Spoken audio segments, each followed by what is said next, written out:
pulled you in separate to your wife? You pulled me in because of my appearance. It had nothing to do with your appearance? I'm afraid I think it was. All right, but I think you're being prejudiced. Okay. I think this sucks. Because you know it's a customs controlled area. Do you have anything to declare to customs today at all? Well, I have my suitcase. Yeah, you've got your suitcase as well. Yes, fine, yes. Yeah. Are these your bags? Yeah. Did you pack them yourself? So you're fully aware of the contents? Yeah. Has anybody asked you or forced you to bring anything into the country for them? No? You know it's legal to bring in drugs, weapons and things like that, yeah? Okay. And you know about your duty-free allowances? Yeah. Cigarettes, alcohol. Okay, so have a quick look through. Can you just take a step that way for me? Okay, thanks.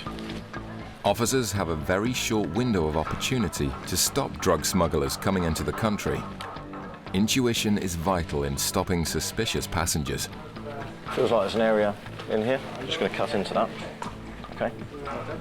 Yeah.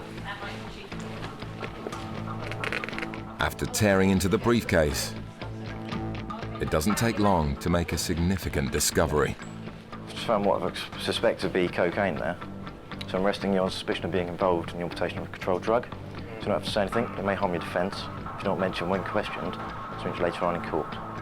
Anything you do say may be given as evidence. Do you understand? Mm-hmm. Okay. With the inner lining of the briefcase stuffed with a white powder, officers suspect they've intercepted a drug seizure worth thousands of pounds. Just turn this one off. The passenger will now be detained and taken to the custody suite for further questioning. When we took him to his cell, we said that the satchel was handed to him by somebody else at the airport. He was asked to bring that through.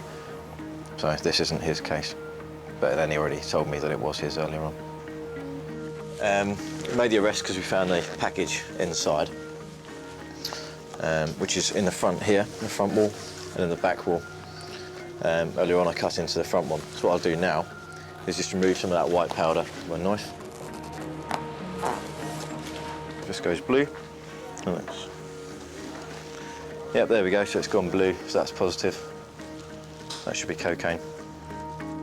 With their suspicions confirmed, the drugs in the briefcase will now be assessed and weighed before the passenger's story is formally investigated. There was only 5 envelopes in there, and now I've taken those out, it's still quite heavy. You can feel that the walls are quite wide. There's no need for them to be that wide. You can feel that there's something in there, front and back. The back section is quite well done though. With regards to stitching, you can't really see anything wrong with the stitching. It's just literally how thick it is. The courier himself, I don't know how much money he would have got, maybe £1,000, £2,000 perhaps. But then the risk of getting caught, you know, losing out on all the money, it's quite high as well. The briefcase was found to be carrying over 2.5 kilos of cocaine, with a value of more than £125,000. The UK Border Agency has just been alerted to a medical emergency on board the flight, and Officer Chris is sent to investigate. We're just rushing up to gate 59 now. We've received a call from the inbound Kingston flight that the lady on the flight has been vomiting and has collapsed. I've already spoken to the crew. She's travelling with 3 children, and she said she's been vomiting the whole flight. So they said they were going to call the paramedics, and she told the crew she was very worried because she'd been given something to swallow to bring back to the UK. With a suspected drug swallower on their hands, paramedics are dispatched to the aircraft along with border agency officers who process the woman's arrival. Depending on the woman's condition, she may go straight to hospital. If that's the case, officers will go with her in the ambulance. If not, she'll be processed here locally by Gatwick staff. We're taking the kids, escorting the kids. Yep. But I'm not sure where their passports are, but apparently we'll look after the passports, yeah. We'll go with you. boys, yeah? As the sick woman is attended to by paramedics, provisions are made for her children. Children have just been taken through the controls, through passport controls and customs controls, and they'll be reunited or united with their grandmother. The lady, the mother, she'll surely be taken to East Surrey Hospital, along with 2 detection officers as well, and they'll stay with her for the time being. The woman's health continues to deteriorate, so paramedics must rush her to hospital to assess whether or not she has packages inside her. If she has swallowed drugs, one burst package would take just minutes to cause almost certain death. The lady's just been loaded into the ambulance. She'll be taken to local hospital. One of our female officers will go with her, and other officers will join her as well at the hospital. When she gets there, she'll be examined by the doctors to see what, if anything, she's got inside her. She's saying that she's a couple of months pregnant, which is, it's not an unfamiliar thing. We see pregnant women on occasion do swallow packages of drugs or have drugs inside them as well. And they think if they say they're pregnant, it will stop us looking further.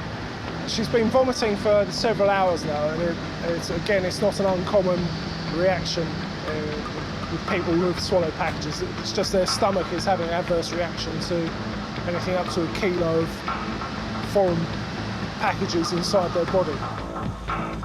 The woman is escorted to hospital by border agency officers who will monitor whether she passes any packages. In the terminal, team leader Chris goes through the contents of the woman's suitcase. So we had a message from the Gatwick Airport. The airport operator's got like a control room that's manned 24 hours. The message we got was that she'd admitted to swallowing packages. She's now saying that she's not swallowed packages. So it may just be Chinese whispers, but also it needs to be investigated. With nothing suspicious found in her suitcase, an ion track swab test is conducted for any traces of drugs. And that's come up as a positive hit for cocaine. It's not saying she has come into contact with cocaine, it's just an indication that she may have. The woman's circumstances are now even more alarming. Chris conducts an X-ray of her suitcase for any hidden concealments. There's nothing in the bags from a customs point of view, other than the ion track indications, which does give us something else to think about. The next step now is to concentrate on the lady. Officers head down to the local hospital to check on the progress of their suspected drug swallower.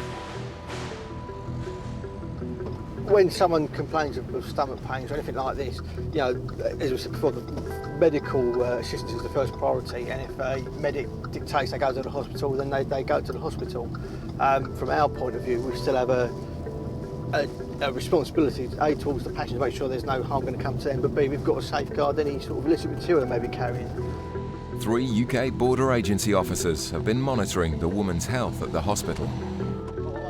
When Chris arrives for an update, they're positive she hasn't swallowed any drugs. But nurses have made a shocking discovery. Having spoken briefly to the nursing staff, it sounds like she may have been forced by her boyfriend to drink a liquid to try and induce a miscarriage because she's slightly pregnant. Again, it's only a vague story we've got, but nevertheless, because she's in our care, she's been detained by us, we'll need to explore that with her. The woman was later discharged from hospital and was of no further interest to the border agency. Armed with their giant X-ray, customs can quickly scan huge trucks and innocent drivers can be sent happily on their way. This load is chipboard, the zone's intact, you're free to scan. Thank you. So we're looking for any inconsistency. I've been told the load's chipboard, so it should just be the same all the way through. There's something in there that shouldn't be there. This here, there's a shadow across the centre there. You see the shadow even more there, right across the centre. The X-ray has picked up a large anomaly, which needs further investigation. Show up. Sneaky. Okay, cool. Okay. Thank you very much. It looks highly suspicious. So the truck will now need to be offloaded. The German driver is questioned, while Michael tries to uncover anything stashed inside the load. Well, it's a load of chipboard, so what we've done is we drilled in 2 holes towards the back. As I drilled through, it kind of went down about that deep, and then just gave way. And as I pulled the drill bit, I could smell a little bit of tobacco, and also I could see little bits of tin foil. The only problem is with wood, sometimes because the drill, it burns it when you're drilling. It can smell a little bit like, you know, kind of tobacco type smells. It could be a false alarm, but as the top layer of chipboard comes off, the source of the tobacco smell becomes very clear. Michael has uncovered a massive haul of cigarettes in a coffin concealment. The driver is arrested immediately. Anything we do say, make it You understand?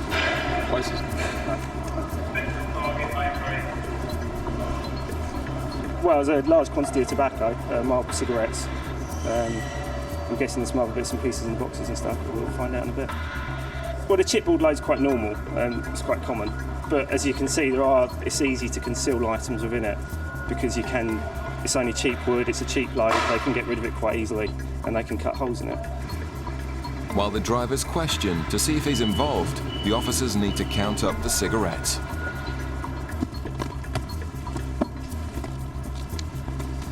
How much was it? You got 160,000 in there, in the boxes, and 160,800 on the pallet. So in total it's 320,800. Just one. So times that by 6.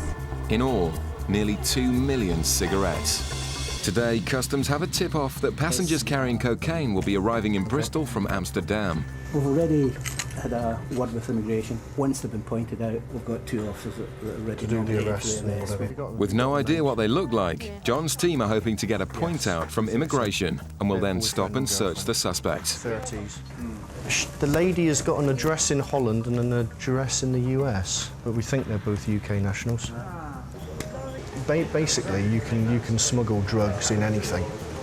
We've had it in baby's milk powder, in tins of fruit, in tins of vegetables, meat even. They just adapt and improve their techniques, and we've got to make sure that we keep up with that and find it and keep it off the streets. It turns out the female passenger is an American national, and the answers she gives to immigration's questions are already revealing lies. The woman with the orange jacket on and sat down behind immigration, or in front of immigration. That's the woman.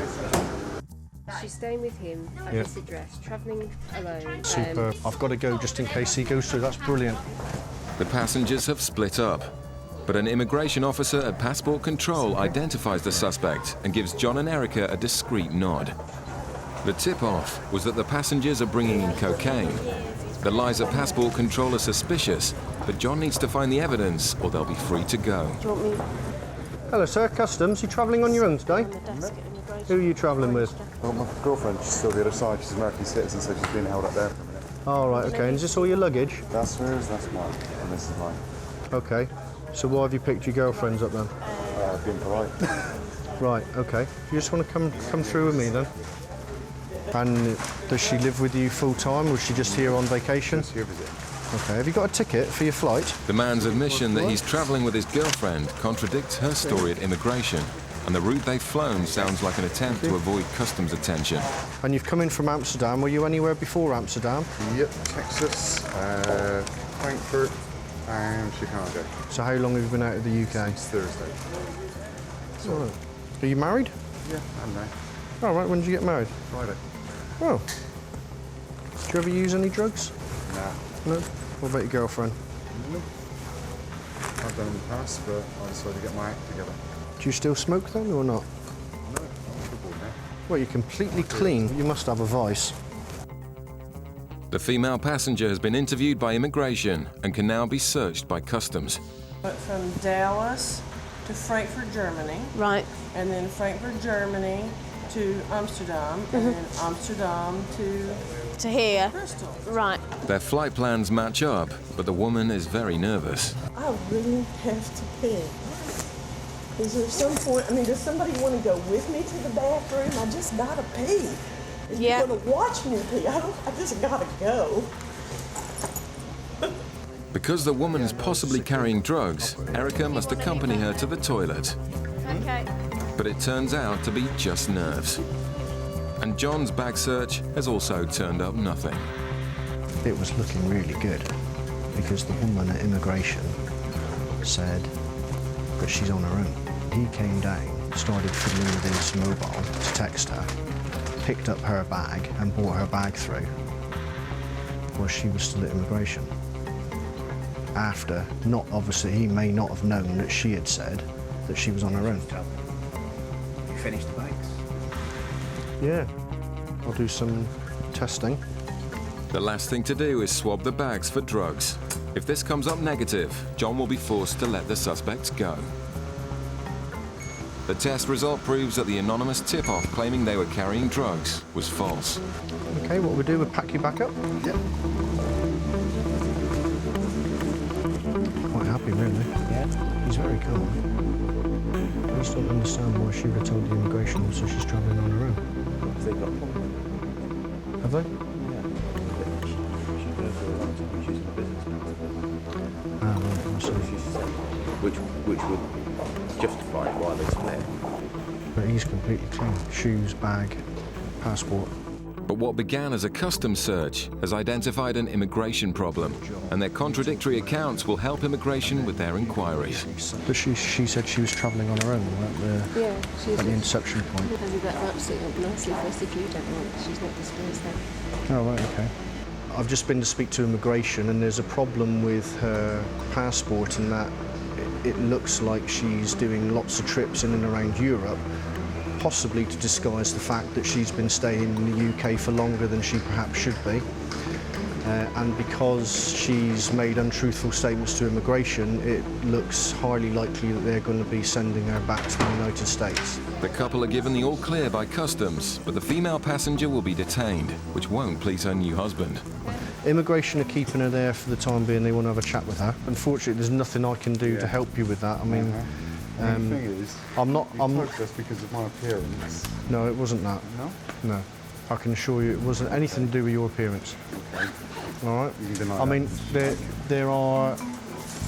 Your wife has said things which are concerning immigration at the moment, and that's why they want to talk to her about it. That wasn't why you pulled us in there, was it? I pulled you in separate to your wife. You pulled me in because of my appearance. It had nothing to do with your appearance. I'm afraid I think it was. All right, but I think you're being prejudiced. Okay. I think it sucks. The man's anger gets him nowhere, and he storms off alone.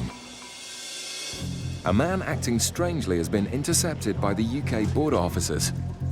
Inside the suspect's bags, Gary has found flight manuals and pilot training information. He's just looking very edgy, very nervous, but he's got all sorts of literature on planes. He says he's just an enthusiast, but he says it looks too detailed, really. It looks like confidential stuff.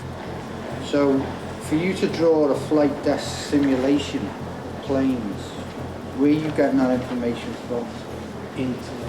Internet. So everything that you've got in front of me here, you have copied from the internet.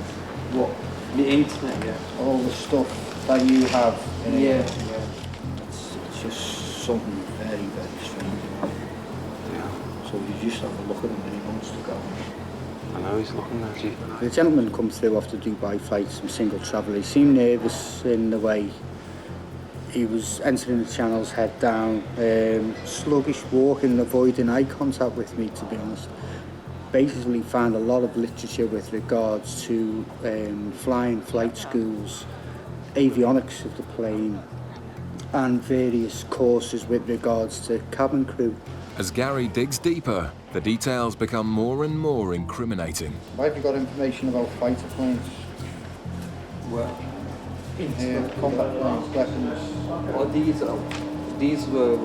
I was interested during the RAF once. You were interested in what? Sorry. Joined the RAF for Royal Air Force. Okay, so you're trying to self-teach yourself by learning from the internet how to fly planes. No, from that. I'm just getting some information from the internet. That's what I'm doing. So you're just getting some information The man's lack of answers is worrying Gary. of aircraft by the looks of where this stuff. I'm just making a book, that's all. So you're now making a book? No, I'm not making a book. What I'm doing is I go on these planes all the time. You can see my passport. I went to flying school in Bangladesh. The aircrafts were too old. What was the name of the flying school? Bangladesh flying school. Okay, how long did the Bangladesh flying school for? No, I wasn't there. I wasn't there for long. I just went to see. You just told me you were at flying school. Yeah, I went there to see the aircraft. That's all. Just to look at this stuff. So weren't taught anything in lessons at all? No, I've not took any like trial lessons. You know.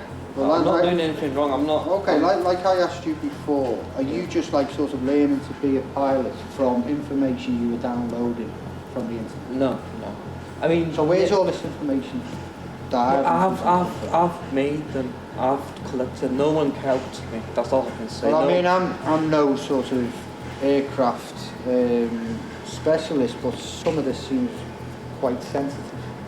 If this got in the wrong hands, it could be quite. Gary finds a hard drive with more aircraft data. Aircrafts that you've downloaded off the internet? Yeah. When did you last go to Bangladesh before this trip? The man's odd behaviour and contradictions are increasingly alarming. Yeah, I don't remember. Don't remember.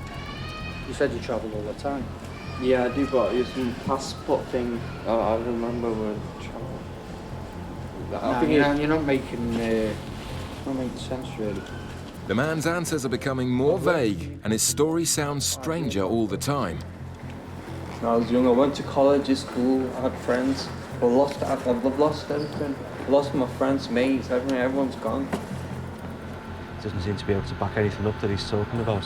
All his answers are sort of wavering. He's saying one thing, but he's not really backing it up and backtracking on things. So he's not telling us the truth about something.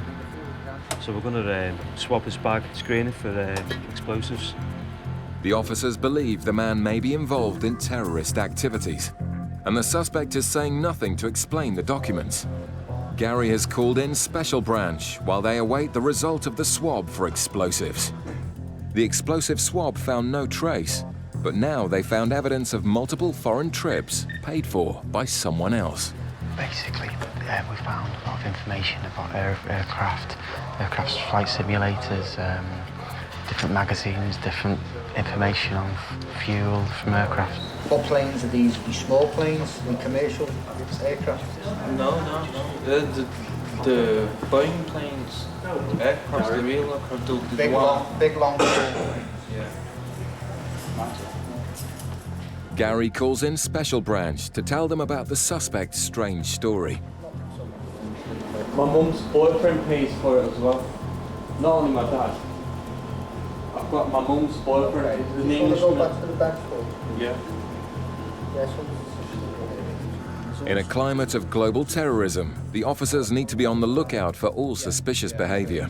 That's the cabin crew information. I don't want the cabin crew, but you can keep me for one, because I'm not doing any work on these. This is the list of... That's on the passport. That's on the passport. He's flown. What does that tell him with what's in his passport? 2003, 2008, he said his took off 34 times and landed 34 times.